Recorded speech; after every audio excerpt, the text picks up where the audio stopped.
Hello ସାଙ୍ଗମାନେ, କେମିତି ଅଛନ୍ତି? ଭଲ ଅଛନ୍ତି କି? ଆମ ଅରୁ ଭାଇ ଏଠି ଛତୁ ଚାଷ କରୁଛନ୍ତି ମିଶିକି 2 ଜଣ ଯାକ। ହେଲେ ଏଇଟା କ'ଣ ଯା ଅରୁ ବୋତଲ ପୁରା କ'ଣ ଚାଲିଛି ଗୋଟେ ଟ୍ରାଏଲ୍ ବେସିକ୍ରେ ଆଉ।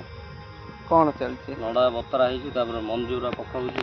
ଏଇଟା କି ମଞ୍ଜି କୋଉଠି ତିଆରି ହେଇଥାଉଛି? ଗହମରେ ତିଆରି ପ୍ରୋସେସିଂ କରି ବୈଜ୍ଞାନିକ ପ୍ରଣାଳୀରେ ଗୁରା ଛତୁ ଇଏ ହେଉଛି।